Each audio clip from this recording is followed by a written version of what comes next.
Imagine a nation where every child is born healthy, full of potential and ready to thrive. That future starts when we begin prioritizing maternal health. Driven by the same vision, this session today, The Foundation for a Healthy Future, will delve into the critical aspects of maternal, infant, and young child nutrition.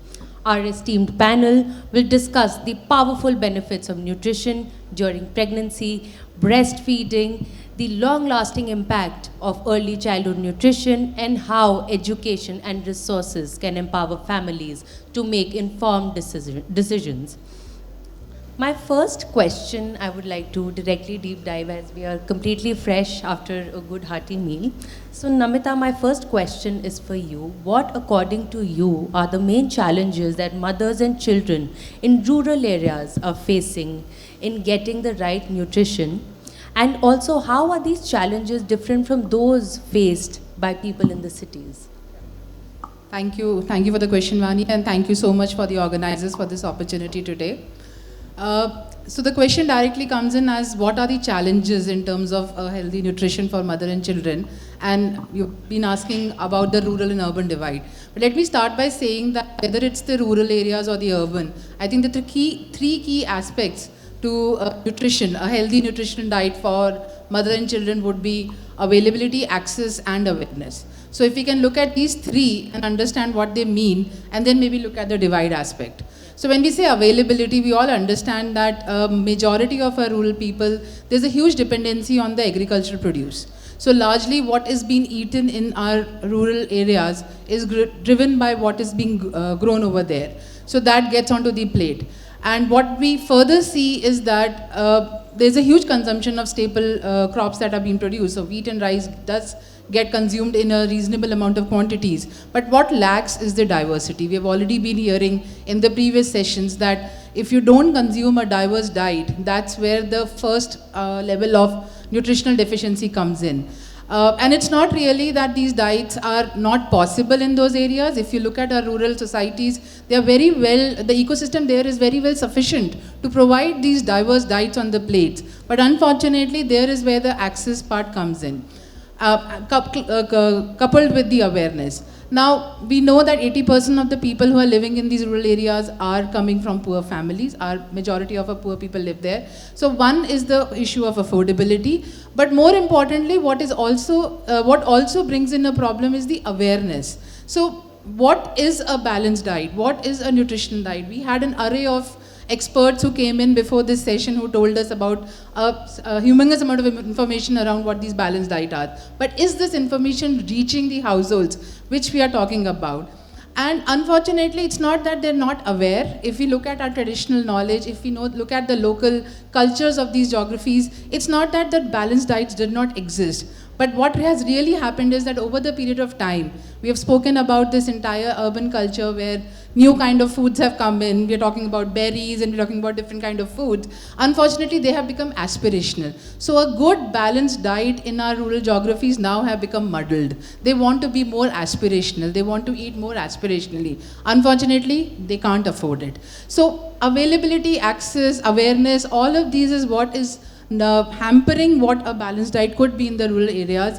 We are seeing, if you look at the nutrition outcomes, whether it is wasting, whether it is underweight, we see that all of the prevalence of these is much higher in the rural populations. That doesn't mean the cities are doing very well. We are already burdened by overnutrition there, but definitely they have better access and affordability. And if we could solve these three areas for our people living in the rural geographies, I think that will do a lot of help to the mothers and the children, because eventually, if the households themselves are not consuming right, the mothers become the biggest, they become most affected by it. We know the women in our households, be it the poor households or the rural households or the urban ones, the women in the households, they are eating the least and the last. So unless we fix the problems of these three A's that I just spoke about, I think the women and subsequently the children will always be on the receiving end. Thank you. So when we also talk about the rural landscape and the rural aspect, gender inequality and gender roles also play a very major role over here. So my next question is for Seema. So how do you think that gender inequalities and gender roles impact access to proper nutrition for mothers and young children? Thank you for this opportunity, and it's a very engrossing discussion. So if you look at, the way we have moved ahead with the development spectrum, we have actually moved ahead from women in development, where we only considered women as mothers and only the reproductive role. From there, during pre-independence and independence, to presently we have moved on to gender and development. And in the latest paradigm, we would always, the government has given a clarion call that we would be now looking at women-led development. So despite this kind of a transformation in the way development is now looked upon, where it is expected that women take a very important or instrumental role in leading development, especially, because SHGs, the self-help groups and the cluster level federations have spread to include 10 crore of women as part of the MORD program of National Rural Livelihood Mission. Still, if you look at the NFHS 5 data, because we find that around 60% of women in the age of 15 to 49 are anemic. And in the age group of 15 to 19, almost an equal number of women, like young women, are anemic.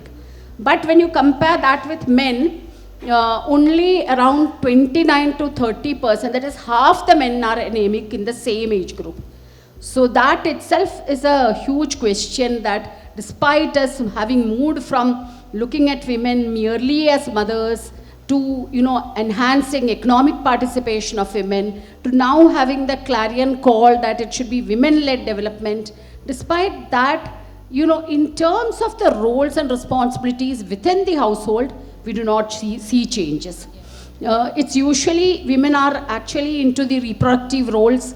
They only take up all the unpaid care activities within the household, and which is enhanced drudgery for women, because they would be looking at all the domestic activities. They would also, the sustenance task of just fetching water, fuel and fodder takes around 6 hours for a woman.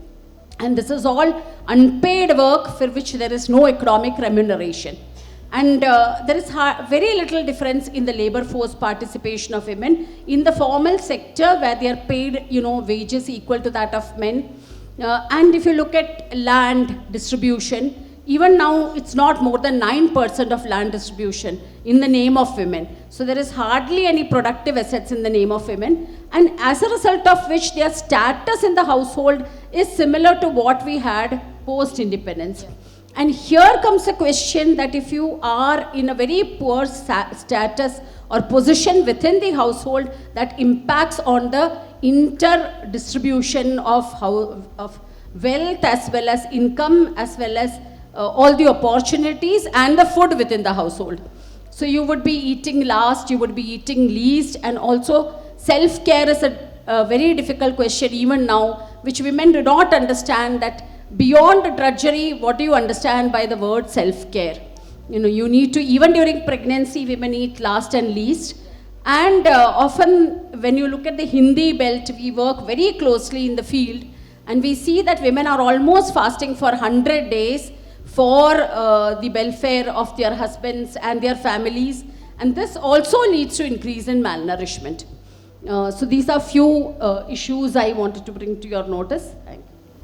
So, taking forward the same conversation that Seema just left, Dr. Bali, what do you think are the specific nutritional needs that expectant mothers should prioritize, and the signs of nutritional deficiencies during pregnancy that every woman should look out for?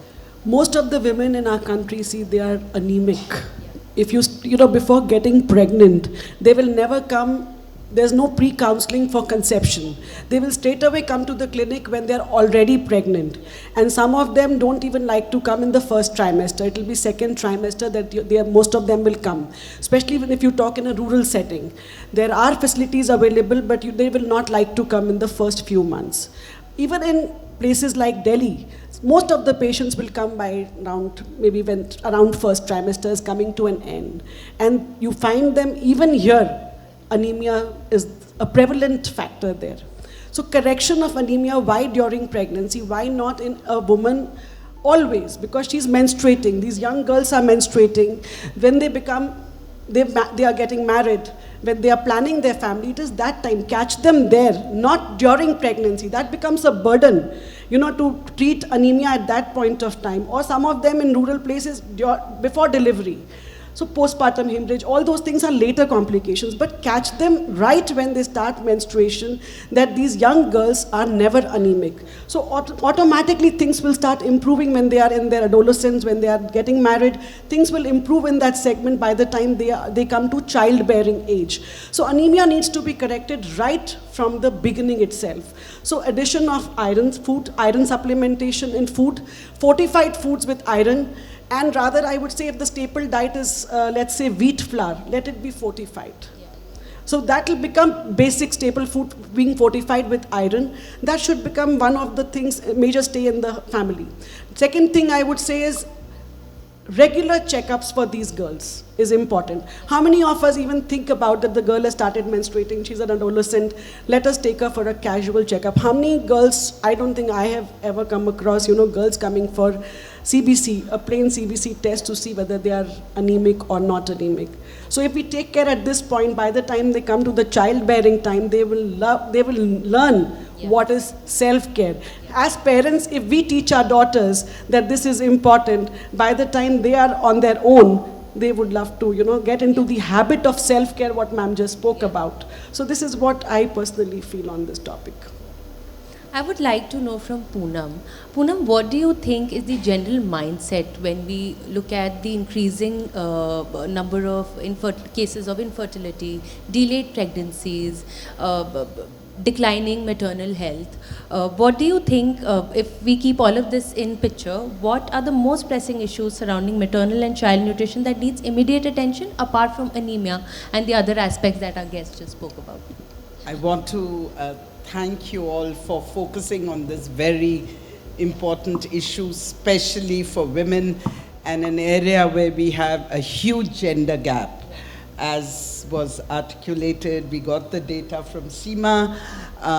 The number of malnourished or anemic women is almost 3 times higher, and it is continuing to increase. So when we're talking about in India, which is the 5th largest economic power and hopes to be the 3rd largest, it is meaningless when 60% of the girls and women in the country are anemic, when 1 million children die under 5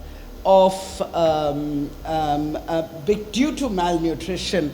So one issue is, of course, malnutrition, and we really need to keep working on it. Second is an issue of a woman's mental well-being. Maternal mortality is, a woman dies tragically, but there are maternal morbidity we haven't even looked at.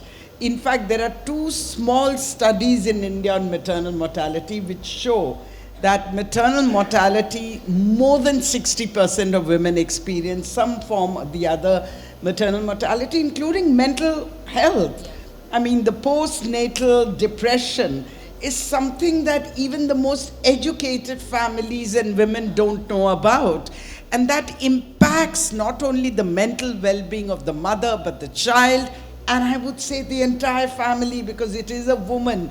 I know the government has said women-led development, but who leads the house, family, in doing all the work? It is women. So I feel we already have women-led development without any resources, with lots of burden, as you also both rightly said.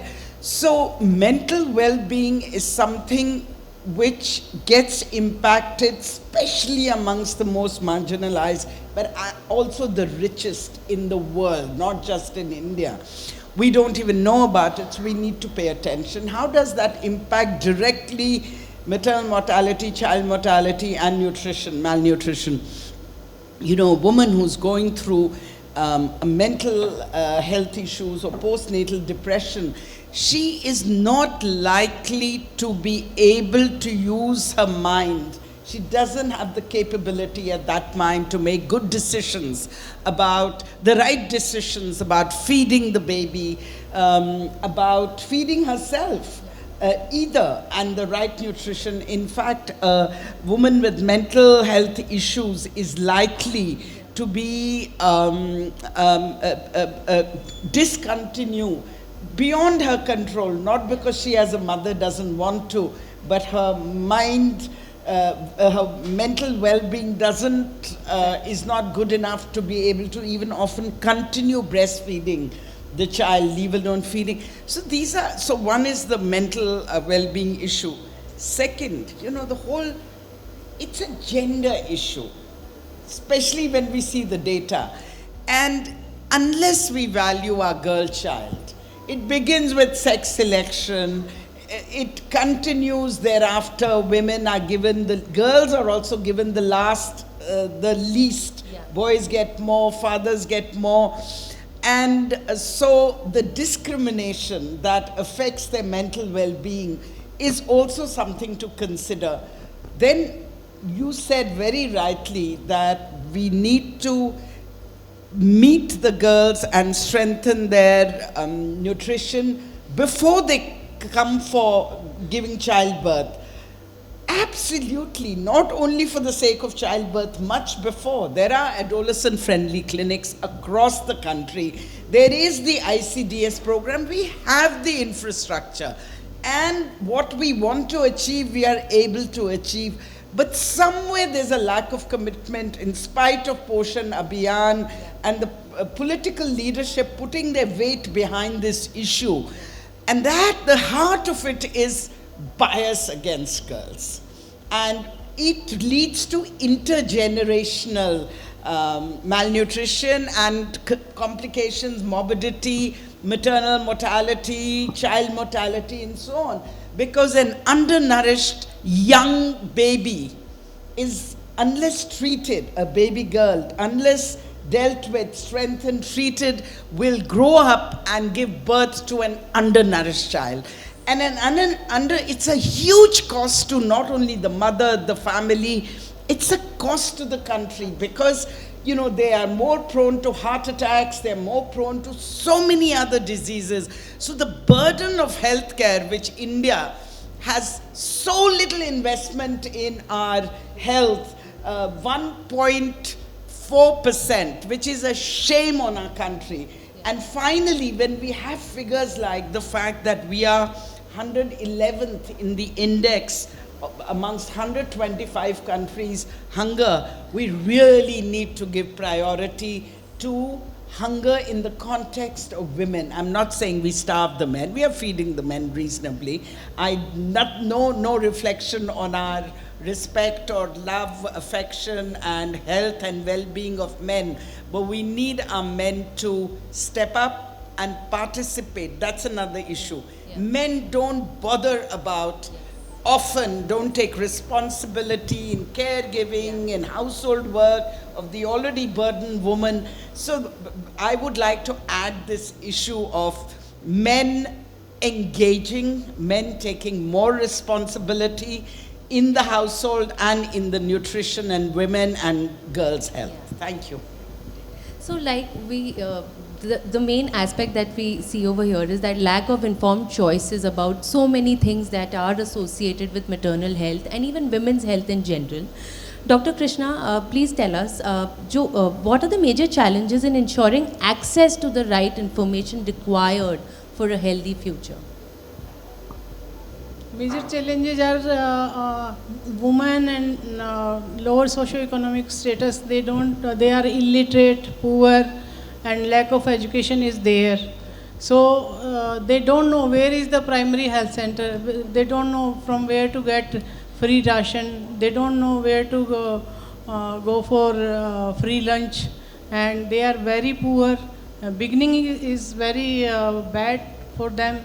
So I would suggest them that they should go to the primary health center, take advice from doctor, and we are having field worker to face all these challenges and to help them.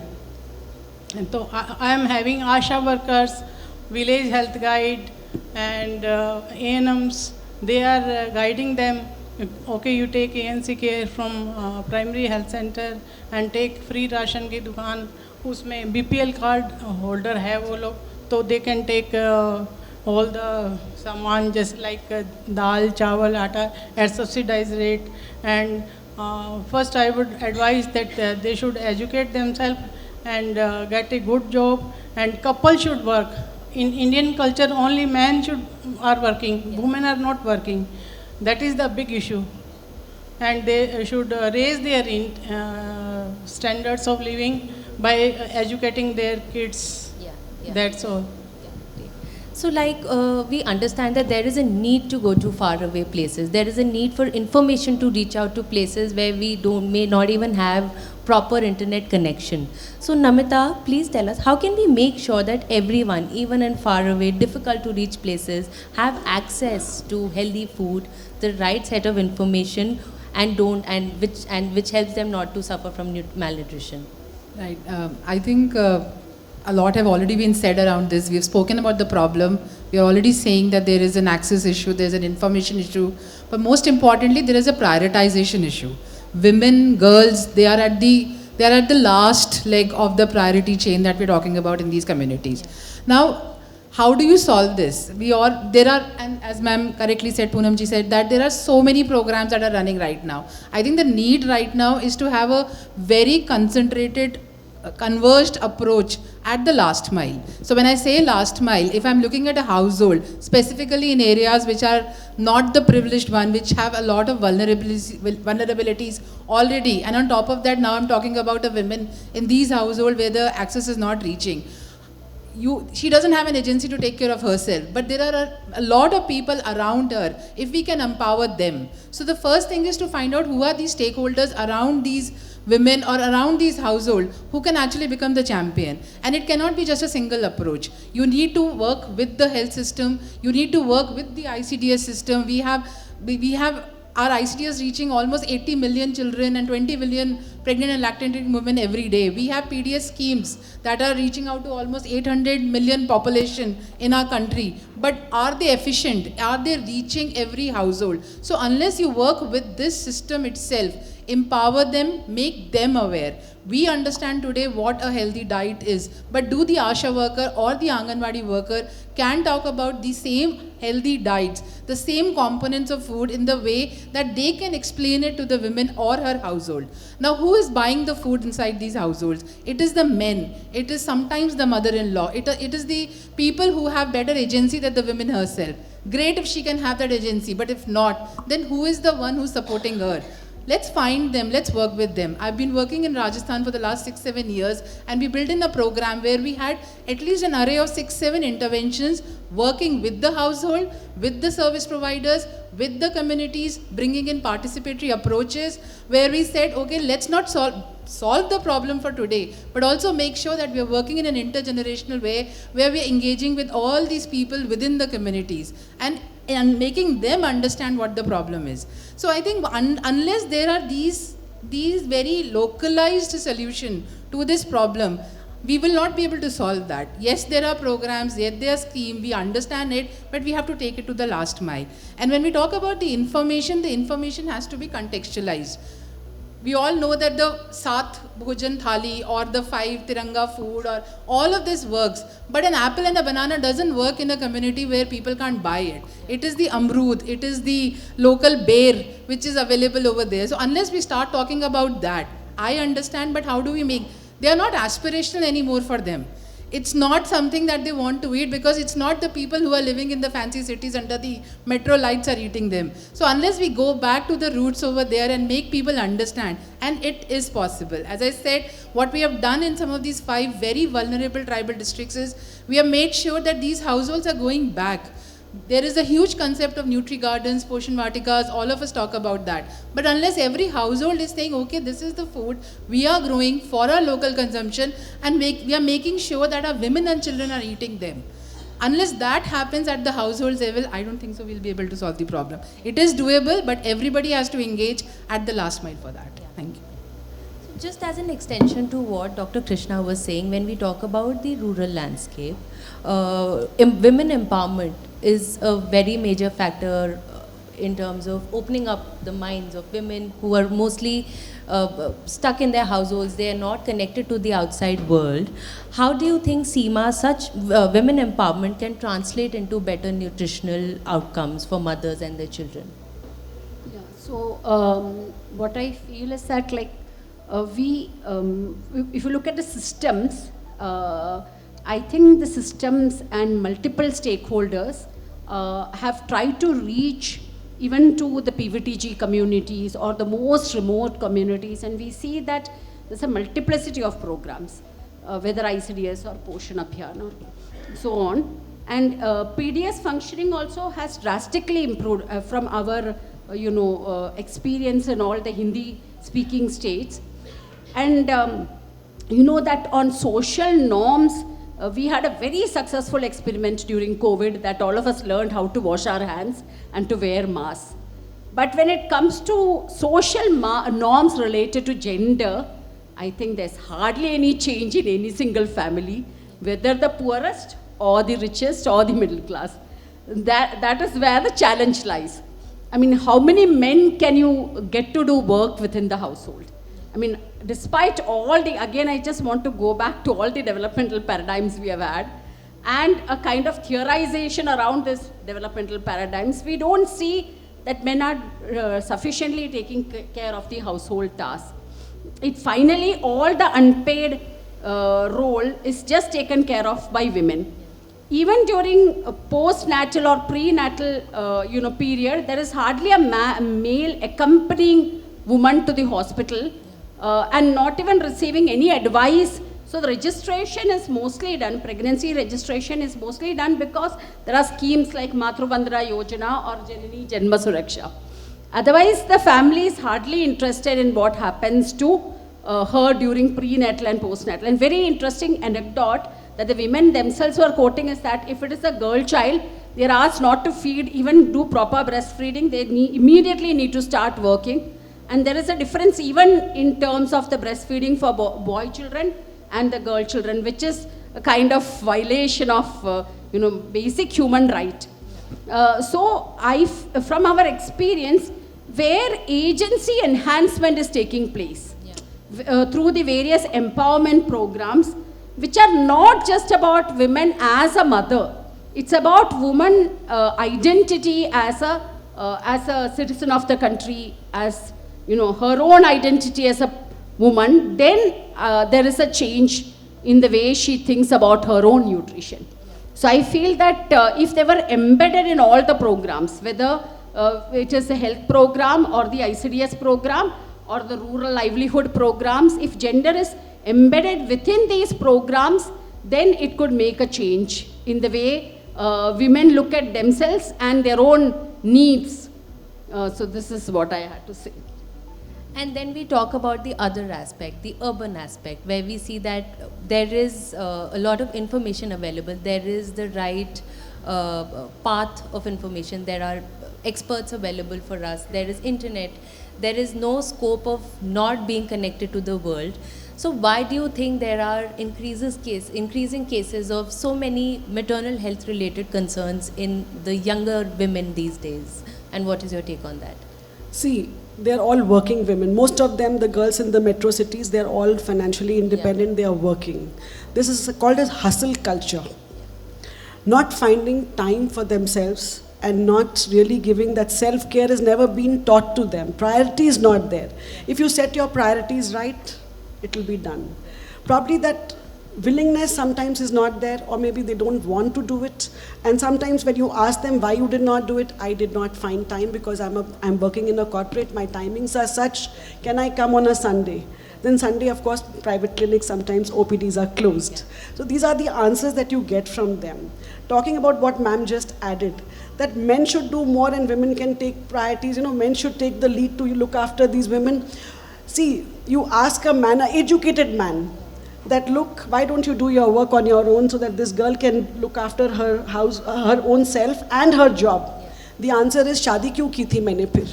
If I was to do my work myself, Why did I get married? Because this is the Indian household system. They've seen their mother doing it for their father. Mother saw the mother-in-law doing it for the father-in-law. It comes down to your boys. Unless we teach our boys, because we are bringing working girls now.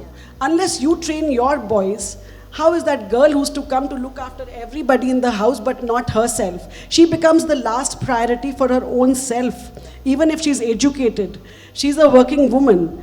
That finding that me time, self-care is lacking. The concept is lacking. And I said in my earlier answer to you that right from the time they were in their parents' house, we did not instill this culture into them. We did not instill the thought process into them. That is where we fail.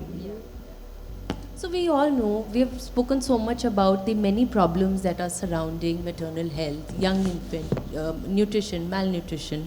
Poonam, how can government agencies and NGOs actually collaborate to improve maternal and child nutrition outcomes in India? And are there any such ongoing initiatives that you would like to talk about? Absolutely. This is changing social norms, changing behavior. All of this cannot be done without partnerships. Yeah. In fact, not just NGO government, but the corporate sector should step in, the medical community, everybody has to step in. It has to be a movement. Yeah. And as far as to focus NGOs, there are many NGOs, including IP Global. We've worked in Rajasthan on similar issues. We work in Bihar and UP. You know, the problem is the collaboration between government and NGOs. Today, the government will not give any financial support to the NGOs, and the NGOs are dependent on external donors. External donors are being moved out of India. So you're dependent on the corporate donor. We have to make the effort of getting the corporate sector to play its role and be more responsible. Yeah. Second area where NGOs and many other players, the creative community, the arts, the film stars, can play a big role is on creating behavior change communication material. Like you said, we did during COVID. Yeah. Look at the way behavior changed so quickly, and it was the power of behavior change communication. Yeah, yeah. In fact, you know, and you can reach large numbers through digital. You can have a 360-degree approach. Yeah. So I do want to talk about one initiative, that Population Foundation of India, where I worked in collaboration with the government, where we did a serial called Main Kuch Bhi Kar Sakti Hoon on Doordarshan. And Doordarshan reaches the media dark areas, especially the most marginalized women. And 1/3 of India, believe it or not, still watches Doordarshan. That's why it exists. And in that we had, we also had digital media. We worked through self-help groups and NGOs. Self-help groups can play a huge role. You're so right. And what we did was we measured the impact, and we linked nutrition to family planning, to fertility, to women's empowerment, violence, another debilitating issue for women. We link these issues because women's lives are not just about nutrition. Nutrition is a reflection on our bias and discrimination against women. And you know, we did evaluations, and we were shocked at what the evaluations at the national level showed. We had to call in evaluators to evaluate our evaluation. So today, globally, there is evidence that changing social norms is possible quickly, with a large reach, and with not a huge economic cost. Yeah. And the global evidence shows that changing social norms and bringing up those issues is what then leads to individual behavior and agency for women individually or collectively. You know, and the program that we made it in a way that men and women watch it together. And we were shocked with a name like Main Kuch Bhi Kar Sakti. We had 3 seasons, 180 episodes. What percentage of men watch the serial? Does anyone want to guess? 50, 60. Huh? 60%, 50%? No, it was 40, no, but very impressive, Yeah. 48% with a name like that.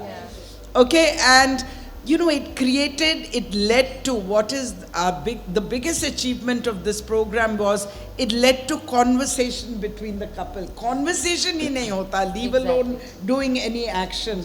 It led to conversation between mother-in-law and the daughter-in-law. So NGOs can work with the government. You know, when I would say, often the health ministry asks us to make films. So I keep saying, why don't you make it? Why don't you spend your own money so the secretary will tell me we'll have to do a tender, we'll take the worst guy at the lowest amount, you guys do it. So we should see whose advantage is what.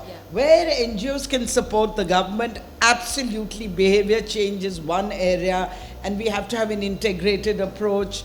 Another area where NGOs can play a big role is strengthening, I think you mentioned, Namita, we can strengthen the community health workers with knowledge, whether it's ASHAs or ANMs, community level workers. We can strengthen them with knowledge. Look at this room, this educated audience and participants and speakers. We struggle to say what were the 5 fruits which have the, least fat and calories. So can you imagine, I mean, the rural communities or urban communities, where would they know? And we have to make some we have to acknowledge ICDS, all the programs we are doing and the investment that we are making. We need to redesign those. ICDS is giving, midday meals. Look at the quality of the midday meals. We really need to partner perhaps with NGOs again there, charting out what, we want to make an egg-free Bharat in, ye kya baat hui? We were told by the last panel, the highest protein is in egg. But state government after state government is throwing eggs out of the basket. So, we really have to have a dialogue, get real, and that's where NGOs they have the courage to speak a little more than anybody else, including political parties and so on. And finally, we have to have campaigns. If we see something going wrong, and what we can improve on, newspapers like yours and others, I think can also play a great role in reaching out to communities through the, everybody today reads, they don't read paper they buy, but they do it on young people also digital. Finally, we have to work with the young people. Unless we work with the young people, we will not see a change.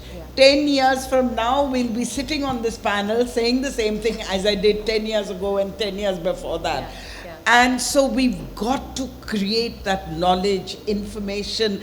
Let's use the schools, not just for skilling them for jobs. We must do that, but we must also skill people on understanding. Obesity is a big issue in India. And what the other half, today, the poor, the illiterate, whatever you want to call them, they have access to a little phone or media through other ways. And we can really, really use that positively. It's being used negatively right now. Maggi noodle, you go to a village today, everywhere, Uncle Chips, and Maggi noodles. Exactly. Everywhere. And it's people think that they are middle class. Like a group of young boys were telling me from a slum in Delhi. They said, we don't go into the cinema hall because we can't afford the ticket, but we wear jeans and t-shirt. So we feel like the middle class, upper middle class and so on. And you know what? We go and eat Maggi and momos and chips. So we it gives them a sense of equality and empowerment. But it is going so wrong. We really need to, when there's limited resources, we need to eat better food. And that's an area, again, NGOs at the community level you know, can give feedback to the government on what is happening. There is sensitivity, they're involved with women, they're working with children, they can share. There's a lot to do. I mean, this is what can have the opportunity to say is only tip of the iceberg. But if we are committed to really, and finally, last point I want to make on ICDS is we've got to stop doing only wheat and rice. One of the biggest reasons India's malnutrition is stubborn and it is increasing is because not only have we started eating Maggi, Uncle Chips, bread. Bread is a status symbol. But also because we give wheat and rice, what happened to coarse grains? Why can't we give dal? Why can't we give also eggs? Women can produce them locally. Thank you. Dr. Can I Bali. add something to this? I'm an infertility specialist. And all of us know that the incidence of infertility is on rise. The question is why? Of course, leaving apart the other factors of late marriages, girls wanting to settle their careers first, all other reasons, but there's something gone wrong with the environment and nutrition of the generation. Reason being that you find young boys coming with sperm count being 0, or there is low morphology, low count. Nutrition is affected to that level because otherwise the incidence of infertility was never so high. I see 1 in 6 couples is infertile now, young couples. Obesity, of course, because of their lifestyle and habits in women is again reason for high incidence of anovulatory cycles, high incidence of infertility, inability to conceive. That is another thing. I have 2 young boys going to college in Delhi, I wouldn't name, a national college. I asked them take packed lunch. शर्म आती है packed lunch लेके जाने में उनको. क्यों नहीं लेके जाते? सब लोग हमारे फ्रेंड्स कैफ़े में जाते हैं, आसपास बहुत सारे कैफ़ेज़ हैं उस कॉलेज के, हम सब वहाँ जाते हैं. How do you counsel this younger generation that homemade food is the best food? And I being a doctor myself, belonging to a family of doctors, when my children do it, how do I counsel the rest of the world? So first the counseling should begin at home, and that is what we are doing. So this is becoming a menace in metropolitan cities, and very, very difficult to control this part of the nutrition, even in good families. Vani, can I just... I'm so sorry I did not answer your question on infertility, and I'm very grateful to Dr. Bali for making up for that gap I left. But I just want to add one point, and that is on infertility. That it is, I'm glad you used the word couple, but I think we have to reiterate that it's not always the women. 50% is males. Exactly, thank you. And that's very important to point out. Even the most educated men don't know that or don't go for the testing. Second point on, again, myth and misconception and lack of knowledge is that the sex of the child is not dependent on the woman. It is totally dependent on the Y chromosome of the man. And it is time we stop discriminating against the women who produce the girl child who gets even more discriminated against. So I just wanted to add those two. So Dr. Krishna, anything you want to add to this whole discussion that we've just had? Infertility se related, informed choices se Main related. cause of infertility is pollution. Radiation exposure. Absolutely. And above all, main cause is stress. आज की woman working woman है. मेरी नानी थी वो 50 years की, मेरे मामा जी की मेरी एज सेम है, मेरे जो youngest मामा जी है. I have 7 mamas and 4 sisters. My mother was having 4 sisters. पर हमारे लोगों में 35 पे तो एनोविलिटरी साइकिल शुरू हो जाते हैं. एज 31 में होती है, उसमें भी हस्बैंड कहीं है, वाइफ कहीं है, तो वो बच्चे ही नहीं होते हैं. ये मेन इशू है मैडम आजकल. To add to this, I would say that, you know, the generation today is more with the mouse than with the spouse. Yeah. So that is where the infertility incidence is on a rise, I would say. Yeah. Nowadays, infertility specialists are saying I have attended so many seminars on infertility. They are saying if your age is 35 or above, you should not come to us because you don't have ovaries in your body. So what to do then? No, there is an answer to what to do, of course, but we should not reach that answer.